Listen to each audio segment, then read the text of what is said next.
I'm thinking something like...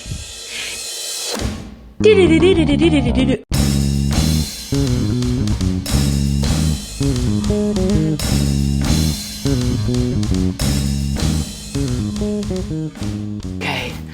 It's funny that you just asked if I was okay with the hacking, like the sorry. My mom, we're talking about moms today. Hi.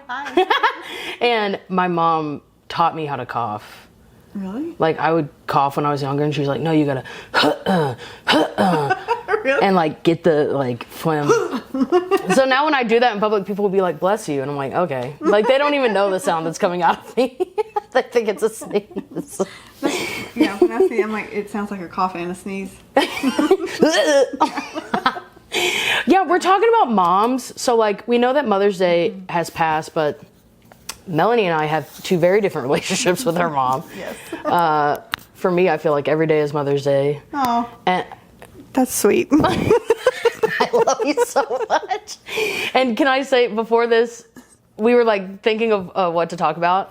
And Melanie's like, how about we do one for Mother's Day? And I was like, that was months ago. No, it wasn't months ago. It was a few weeks ago, right? What month? Yeah, well, May. yeah. You're right. Okay. You're right. Yeah. You're like, hold on. I did talk to my mom. You usually don't. Which normally we don't. So it was like, oh, that's a nice What made you do that? I don't know. Oh, yeah, come on, you know. What? It was Mother's Day. I was like, okay, I'll call her. I think my grandmother just passed away. And I just was like, this is probably a hard one for her, even though she may not talk about it. But so I think that's probably what prompted me to call her. Because normally we'll message or something. Okay. So. How was that? It was fine. I was going to Target, and so I talked to her through Target, through Costco, back home, and unloading. Wow. Was it all about her? Mostly. Yeah. But we actually got into talking a little bit about politics, because we're very opposite on politics, too. Good Lord. You got some rest the night before. Well, she started talking about some stuff, and I just said, I said, I'm going to get mad if we talk about this. I was like, I'm not good at getting, staying level-headed. I was like, I invite you to talk to my partner about this stuff. Oh, wow. If I said he's very good at, talking in a way that he can talk about this stuff that's just very neutral and educational. And I said, so if you really want to talk about this stuff, because there were some things that immigration stuff that she was saying, and I was like, that's not right. That's false information. And then it just got to a point where I was like, I'm trying to keep this a good conversation. So I just said, good for you. I said, I don't think we need to talk about that. I said, I'm going to get upset. How'd she receive that? Okay. That's how she is with everything. Okay. So Southern. Yeah. All right. Yeah. So, but we did talk about, and she was open. She was like, oh, I didn't know that. Oh, wow. And I'm like, well, the news sources you watch don't talk about this stuff, you know? Right. And so she was open, and I told, later I texted her and I said, hey, thanks for being open in that conversation. She was like, of course, that's how it's supposed to be. Whoa. But that's not how it always is. But it was good. I felt like it was positive overall. That's really nice. Yeah. And then I got to see her this past weekend. So I felt like it helped me seeing her in person feel a little less daunting. It's not daunting. It's just there's just not a deep connection there. So it's like I've moved past all the daunting stuff, and it's just here's mom, you know. Yeah. It just feels like, I don't know, I don't want to seem callous, but it's like it just feels like another person I'm seeing, just like I would see anybody that I know from my past but isn't in my everyday life. You catch up and you just talk about surface stuff. So there's no ill will towards my mom, but it just isn't, there's the intimacy connection's just not there. So it just feels like I'm seeing somebody that I know and catch up with, but it's surface. Did there used to be ill will towards your mom? Mm-hmm. Yeah. Mm-hmm. Yeah. Well, how did you move past that? Lots of therapy. Yeah. And psychedelic work. Okay. Okay. Yeah. In what way? With the psychedelic work, because that's cool. Not to get super deep, but I feel like I'd learned how to set boundaries in a way that felt okay for me, and resolved like anger and things like that. And I thought that was the end of like the mom work. Okay. To where I like didn't hate her. I mean, I never hated her, but I didn't have strong. Yeah, I didn't have all these like things anymore. It was just neutral. But then I was like, oh, there's more, like whatever you dislike about like a mom, you've got to turn it inward, and there's something in there you don't like about yourself. Melanie. And I then was like, I need to understand the trauma that happened to my mom as a child that created the woman that couldn't really mother me the way I needed. Damn. And so this was during COVID, and I asked her if we could Zoom and I could ask her some questions. And she Zoomed with me for 4 hours and let me just ask her questions about her childhood and what did she want to have children? Like, what was it like to have children and to raise them, and what was her ideas about it, you know, about motherhood and just all these things, because all the things that I think influence how you become a mom. And then her childhood trauma. And she sat and talked to me and told me all, and it helped me build empathy towards the experiences she had. And it was like, I can do this for clients all day long, but it was really hard for me to do that with my mom. Yes. And so being able to do that helped me have empathy for her childhood experiences and what she went through that led to her not being able to meet my needs as a mom. Damn. And so then going into psychedelic work, I had like kind of rejected that mom part of me. Like I didn't feel like I didn't see myself as soft. I still am not. I think kids are cute, but I don't want them. Yeah. But it feels like the knowing I don't want kids feels different than I just kind of was like, ugh, kids. You know, like before you had that thing. Yeah, with your but mom. I was rejecting like the mother in me, and I think through a psilocybin experience. This will sound crazy, but I felt like I gave birth to myself. And like I'd spent years trying to do this connection of like adult me and child me, and I had done that with a lot of brain spotting work. And then this felt like a culmination, like next step of, I felt like I kind of gave birth to myself, and then felt simultaneously like a mother and child at the same time. And I realized I'd been in a position of like out here, like help me. And it became a position of like holding myself. Aww. And when I was like mother and child at the same time. And it was like it was an acceptance of this like softer mother part of me. And then I was exploring a lot of like the ways that I do mother things, whether it's plants or animals or clients, and like that motherly energy. And then I started welcoming a lot more of my feminine self and softer side of myself that I had tucked away. And so it's just, I don't have a need for my mom to like be any certain way for me to be okay and feel loved and validated in who I am. So it was years of stuff, but I feel like that is how it like kind of culminated, were those things. Wow, dude. Yeah. I just think of like your spirit before you come. I mean, this is just how I think of life. Yeah. But your spirit coming to earth, knowing that it's going to go through all that, like there's a reason your mom. Yeah, they say you choose your parents to kind of work out some stuff. Yeah. This is a little bit off, but do you know that Paul Simon song? And the mother and child reunion. No, but is your voice sounds amazing though. That's all I wanted. It's only a hardship. I think heartbreak away. It's something like hardship or heartbreak away. Like some bullshit will bring you guys back together. Yeah. And this was her bullshit. There you go. Yeah. And that's, I think, Mom, I don't know. I can accept her for who she is, so I don't feel like I'm lacking. I mean, I don't know. Do you get weird around Mother's Day at all? No, not anymore. You're like, I didn't even know what day it was. I used to, I did. But it's just, I don't know. It's just an acceptance of this is what this looks like. And I feel like my job or lesson to learn by having this mom in this lifetime is to try to move through this to where I'm not harboring and carrying it, because I used to just feel angry all the time and like, this is not fair, she sucks, why is she not doing this or that, or and there's just not any of that anymore. And I feel like that was a big part of, I had to come back to me to get to work through that.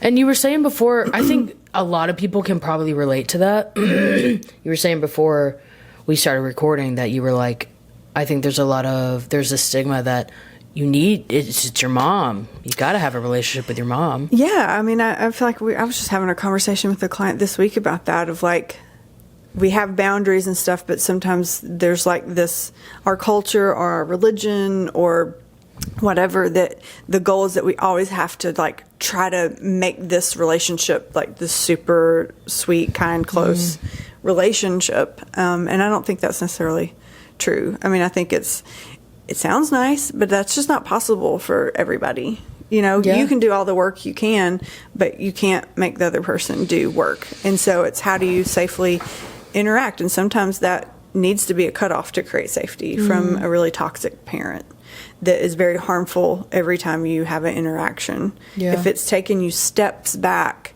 in your healing process every time you engage with anybody, not just a mom, that's probably someone you need some space from. And whether that's long term or short term or whatever, that may be what's needed.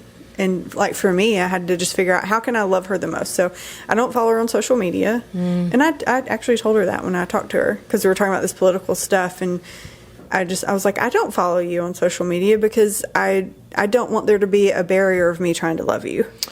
And that feels that way for me. And so I have to figure out what kind of relationship and what that's going to look like for me. And it looks like more holidays and when life things happen, you know, we may touch base, but yeah. That's empowering to remember that no relationship is set in stone. You can make your own rules in any relationship. Yeah, and just letting the relationship shift. I mean, I have hopes that, you know, I think as people age, whether they're in therapy working or not, like, things shift, you know? Yeah. Like, you just see, sometimes I'll hear, they're like, my parent was so strict and hard on this growing up, and then I see them with my children, and they just, they don't care, and they're so sweet and kind. And I think just that naturally happens, of things just become less important and rigid sometimes. Maybe not, but a lot of times just as you get older, you're like, things aren't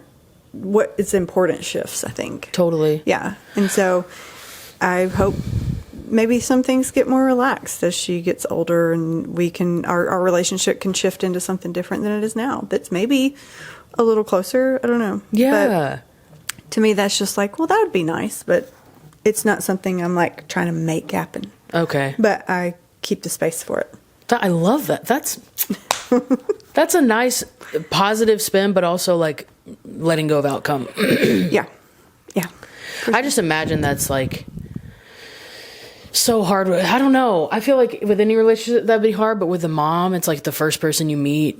I don't know. That's just... Well, yeah, they have such an impact on you as like who you're going to become. Like whatever that relationship looks like, it's huge. It's what are you going to do with it? You know. Yeah, that's the thing. So it is hard. But good for you for like not still being angry. Yeah, because that would suck. Yeah, it did for a long time. Yeah. But, yeah, I think it's good now. What would you say to someone that's listening that probably is still angry and is like just like in the thick of it? Go to therapy. Gotcha ass. Or talk it out. Get curious. I remember hating that question when it first came to me around like, what is it if you don't like something about your mom? Like it was a book I was reading. I think it's Becoming the One. It's talking about coming home to yourself. And it asked you to list the things you didn't like about your mom. Could never. And so, I mean, I didn't have a hard time with that one. But then the next one was like, now, what do you see in yourself? How do you see those things in yourself? Did you toss the book across the room? No, but I'd put it down for a while. I was like, "Ooh, I'm not ready for that." But then I did. And that book was so powerful. I ended up doing a trauma processing group with it. Oh, wow. Like as a guide. Becoming the One? Mm-hmm. Yeah. It mixes like spiritual stuff, but relationship stuff. Cool. And it can apply to any relationships. Did you see some crossover in how the things you didn't like about her and... Yeah. It's normally those are the things you're going to reject in yourself.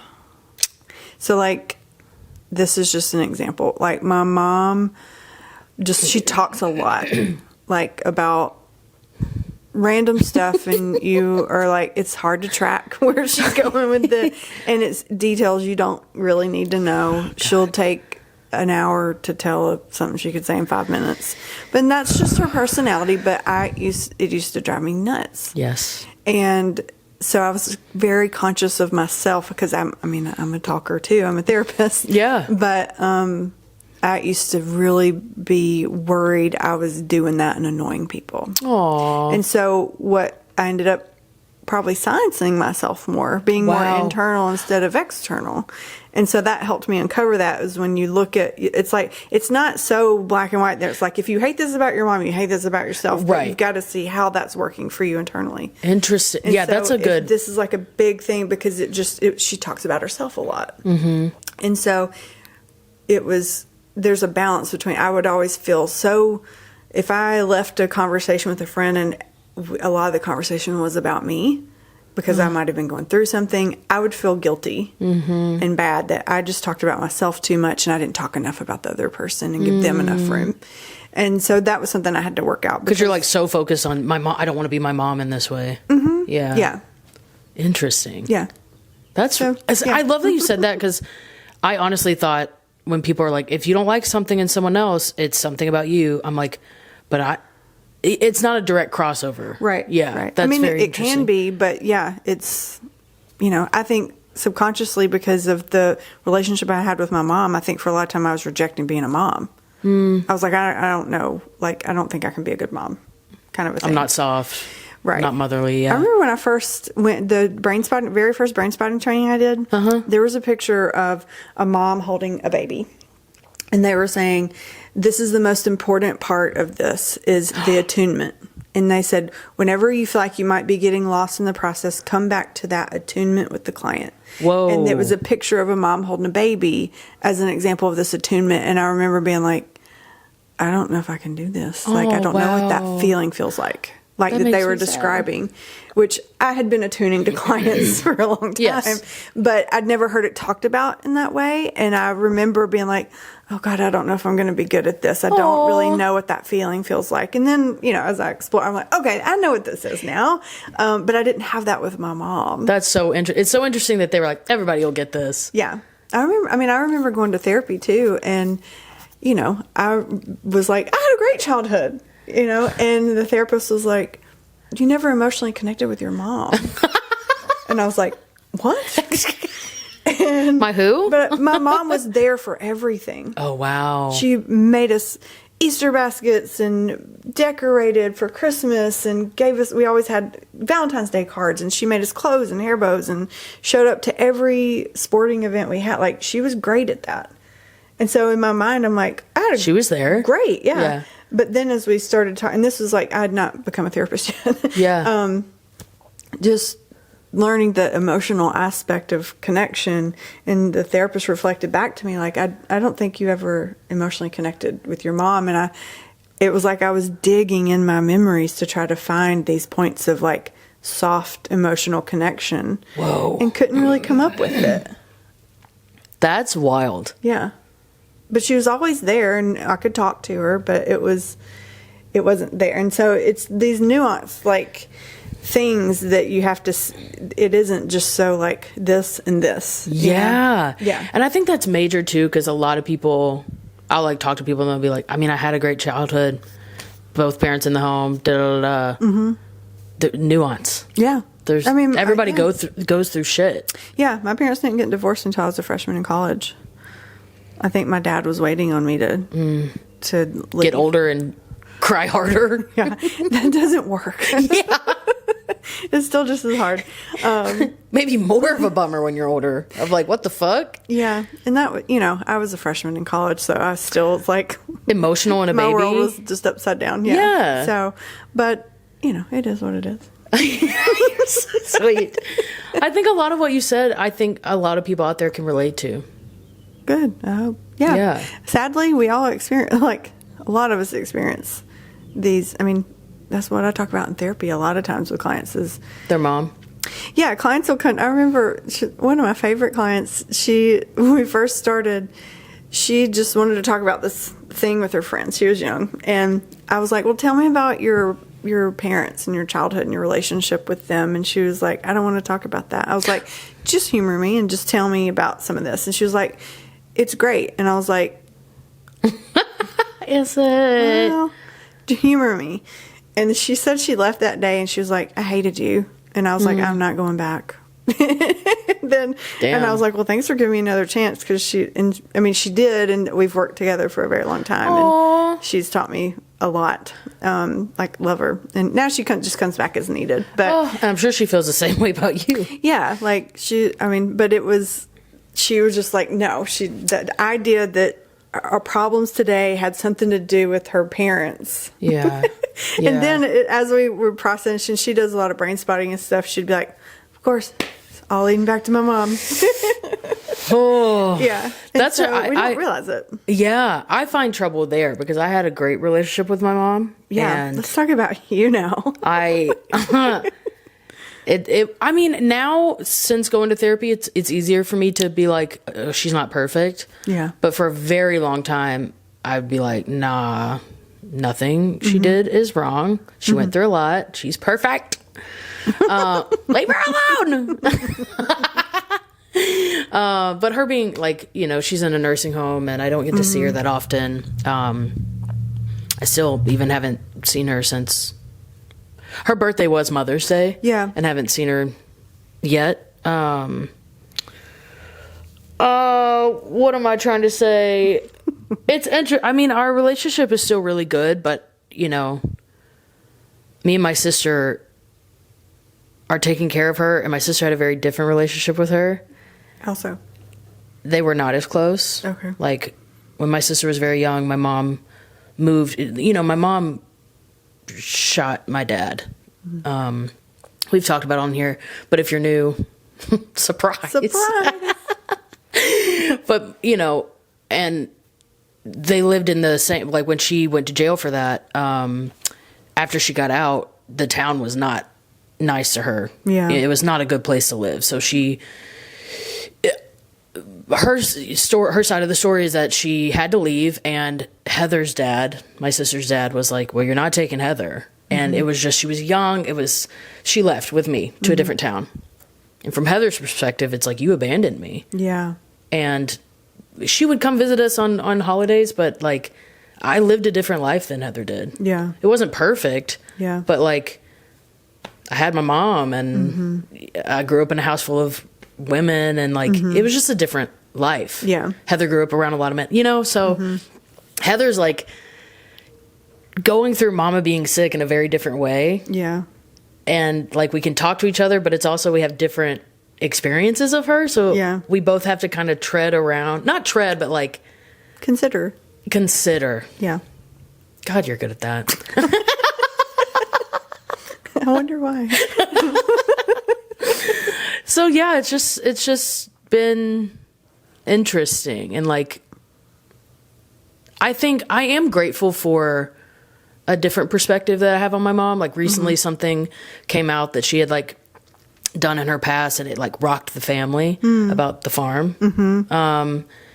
And I was like, damn, that was not a good decision on her part. Yeah. But I was like, but she's just a girl. Yeah. She made a choice, and Yeah. it wasn't malicious, and then we move on, you know? But I'm glad I wasn't like, what? You're not perfect? Like, Yeah. It probably would have felt that way a year or so ago. exactly. Yeah. Yeah. Gotcha. Yeah. So, I mean, I do have, like, I can't say I have a different relationship. I don't want to say different relationship with my mom, Why? because it makes me sad to, like, lose that innocence of, like, she's the best woman in the world. I think there's a point that comes where we realize our parents aren't perfect. Because as kids, we put them on pedestals and they can do no wrong. And depending on the type of relationship with mom, that extends longer than just we're adults and see that everybody's not perfect. And so, and from what you shared, that makes sense. Like, y'all are super tight. Yeah.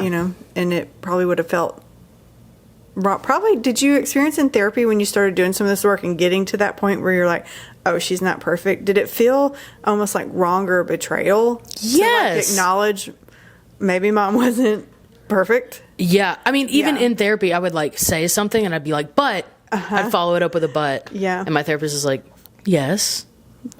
But But let's assume we're not trying to trash talk. We're just talking about what is. Yeah. You know, we're not blaming. We just got to talk about what really your experience was. yeah, that's But those relationships, it primes you to feel super loyal and to not, to acknowledge wrongdoing or harm or anything but that's really oppressive to you and the work you're needing to do. facts. Yeah. And yeah, that's so true. Cause you talking about that book, I'm like, I kind of want to do that because,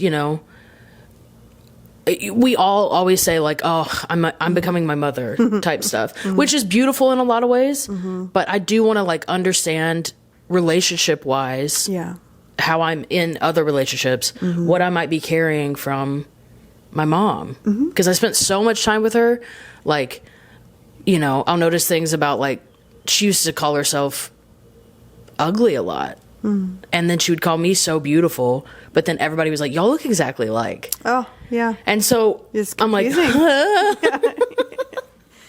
like she'll say you're so pretty now. And then she'll be like, she'll like dog herself. And I'm like, wait, I'll tell her now. I'm like, Mom, you just said that I'm pretty and we look like, hello. So that kind of, I would love to do that book and just like dig deeper a little bit. I say that. I have a copy of it here, so I'm gonna bomb. Have one before you leave. I'll give it to you. I think. Oh, cool. I was like, oh my god. Okay, I can do that. I'm scared. There's still there's still a little bit of me that it's the little girl part who's like, we like loving her mom the most. You get to still love her. It's not an either or. Yeah, but not in the pedestal way. And that's probably a good thing. Because you're only loving a version of your mom versus all of her. Whoa. Melanie, you're very good at this. That's so... Can you say more about that? Well, the version of your mom is this perfect version, and we know that's not... No one is perfect. We all have these shadow parts, and if you only get to know, or she only lets you get to know that part of her, that's not all of her. Damn. So when you can dig into that and see her as this whole person with all experiences and learn that it's separate from you too, you get to love more of her. And sometimes that, in my perspective, doesn't happen until we're gone a lot of times. Wow. Yeah, because you think about them more, like... Well, yeah, either way. Like, I feel like my dad didn't fully know me until he died. I think, I say spirit dad gets to know a lot more of me than what I could show to his human self, And I think sometimes reverse, when dad first died, we had things that bothered me, but we were super close. And when they first die, it's like you can't think ill of the dead. Right. They get put on a pedestal. And then as you move through that grieving process, you can start to... it's like you're doing this life review with this relationship with this person, and then you start to be able to acknowledge more of who they were. And it's weird because you have no new input of experiences with them, so you just have the time you had with them to kind of review and figure out. And I think that happens in the grief process. But then there's like, I could start like, I never had that sit down with my dad like I did with my mom. Wow. But I knew some, and so it's like you get to, I don't know, there's like more freedom there to feel what you need to feel and let yourself be angry if you need to. And sometimes it's when they're gone that you get that permission. Wow. Yeah. Yeah. But I would just say... Experience that now. Yeah. But yeah, just going back to there's more of her to love than if you just keep her on a pedestal. There's a whole side of her. That's so true. I'll see, like, I posted a an Instagram of all these pictures of when she was young and stuff. Like one of my favorite pictures. I remember seeing that. Oh, it was cute. Y'all's eyes are the same. Oh, but like there's this one picture of her that I love when she's young, and I'm like, she was so much more than I'll probably really ever know. Like I'll always know her as my mom, and I'll see a little bit of like young Rima, but there's parts of her like walking through that door, hanging with her cousin, the shit that she would say when she's a kid that I like. Yeah, it's like to think about her being imperfect and being able to love that. That's so nice. Yeah. I remember one time she was leaving and I go, "You complete me," which is just a line from a movie. Right. I was just kidding. But she was like, "Don't say that to me. Like, I don't complete you." No. And I was like, "Oh." Like, I thought that's what you wanted. It's like, what was that? But yeah, that's such a nice way you can love them more when you take them off the pedestal. I love that. Yeah. That was a really nice conversation. I think so too. Yeah. Thanks for sharing. You're welcome. You too. Thank you. You shared such gems. You're so smart. Stop it. Okay. I won't, but thank you guys for listening to the paywall. Thank you. We keep getting more paywall friends. Yay. Eee! Having a party over here. Tell your friends about it. Tell them how much you love it. Share it with them. And yeah, we love you, and we'll see you on the next one. Yeah. Thanks. Bye. Thank you for listening to I'm Fine, It's Fine podcast. If you would like to continue to support us, please join us on our new Substack, which you can find at imfineitsfine.substack.com. We would love to connect with you there, and we can't wait to continue to grow this podcast with you. Additional ways you can support the podcast are by following us on Instagram at I'm Fine, It's Fine podcast. And you can follow Amber at Amber Autry Comedy, as well as Melanie at Trauma Therapy Nashville. We look forward to your support.